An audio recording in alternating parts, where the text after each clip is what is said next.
I never thought I'd be reviewing the dark, edgy version of Archie, and yet, here we are. So let's begin, I guess. Ahem. You guys know me. I'm not exactly a fan of dark and edgy reboots of properties, so you're probably thinking I'm going to hate this show. However, here's the thing. I hate dark, edgy reboots because typically it means either losing everything that made the property special in the first place, or it means you just had an idea that had nothing to do with the original property, but you decide to just slap their names on your idea in the hopes that will make it sell better. And when it comes to Riverdale, honestly, it's not either of those. This is a show based on the characters from the Archie comics, and in this show, student Jason Blossom disappears only to be found dead.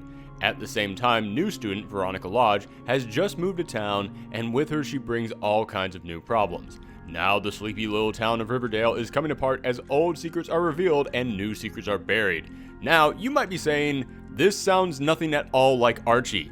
But that's the weird thing.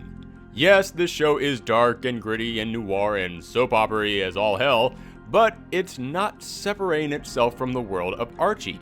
Instead, it's actually using the world of Archie to build upon all of this. This isn't a situation where someone is just saying, yeah, I had an idea for a show, but it's probably not going to sell, so let's just make them the characters from Archie and that way people will talk about it. And it's also not saying, yeah, Archie was stupid and it doesn't work, let's get full-on edgelord with these characters. No, instead it's saying, what made Archie work? What were the relationships between these characters? Now let's adapt that for a darker mystery story. Archie still feels like Archie. Veronica still feels like Veronica. Betty still feels like Betty. It just feels like versions of them that you would find in this world that they've set up. And honestly, they've set this world up pretty darn well.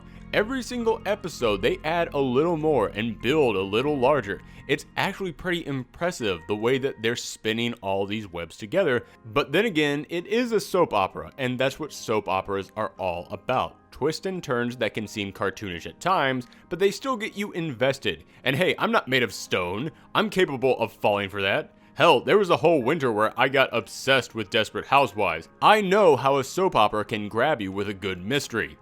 Also, I instantly regret admitting getting hooked on Desperate Housewives. Future me, remember to edit this out of the episode. But as I was saying, the mystery of who killed Jason Blossom, yeah, at first I didn't really care. I was more of just watching this solely to review it, but by episode 3, when we got some new information about his disappearance, I was getting engaged. And by the next episode, when we learned some new stuff about Miss Grundy and the lodges, I was starting to see how everything was leading to a bigger revelation. And as I said, that is the sign of a good soap opera. However, another sign of soap operas is over-the-top characters, and yeah, that's where this show starts to fall apart. But before I get into that, don't get me wrong, there are some characters who are pretty solid. They actually toned Veronica down a lot from the way that she is in the comics to make her a more realistic character. Betty has some really emotional moments, and I'll admit I'm actually intrigued to see where the whole Betty kinda loves Veronica story goes. When they announced that in this show they were going to have Betty start falling for Veronica, I honestly rolled my eyes and said they're just doing that to get people talking or for the shock value. But when I watched it, I realized, oh, hey, they're actually approaching it with some level of respect. Good for them. And also, if Archie, Betty, and Veronica are supposed to be a love triangle, making Betty bisexual actually adds a whole new layer to that triangle. And also, this show gets surprisingly topical. They actually address a lot of real-world issues that people in high school face that need to be addressed. Heck, in episode 3, they talk about cyberbullying, racism, sexism. I was honestly shocked at how much they addressed in just one episode and how they dealt with it. So, as I said, there are many things that they tackle and many characters that are just the right level of seriousness without being too exaggerated like in your typical soap opera. However, as I said, there are some other characters who are walking cartoons. Cheryl? Holy cow. I know that there's always the evil person in soap operas and there's always the mean catty girl in high school dramas, but Cheryl Blossom is so exaggerated and jerky that not only is she cartoonish, I can't even buy her existing in the same world as the rest of these characters. And don't get me wrong, this is in no way an attack on the actress, not at all. She does exactly what she's told to do and she does it well.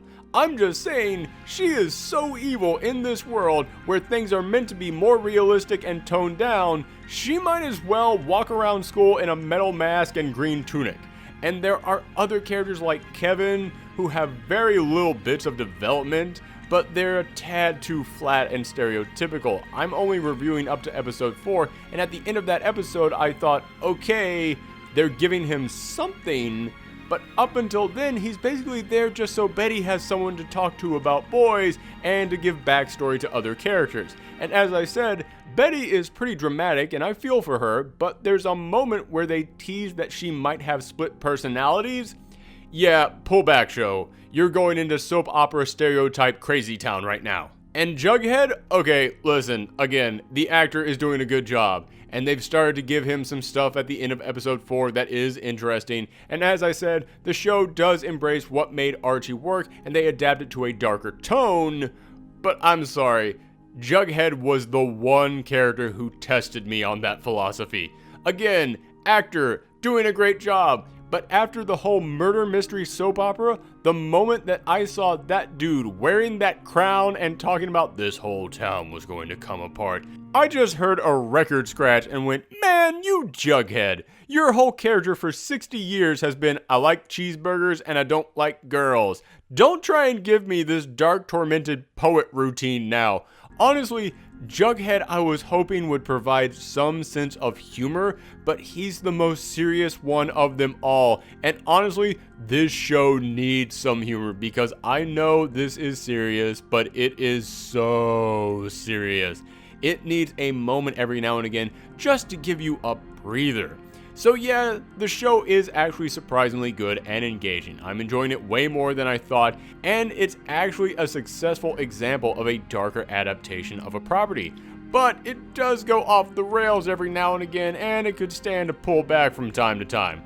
That's why I'm giving this a 7 with a question mark out of 10, because it's good, but I still can't believe I'm admitting to that. Thanks for watching another Thorgi mini review, and let me know in the comments down below what you thought of Riverdale. Also, let me know what else you want to see me review. We're going to start doing requested reviews soon, so I want to hear from you what you want me to talk about. And of course, follow me on Twitter and Tumblr and Twitch at Professor Thorgi. Thanks again everyone, and come back next time.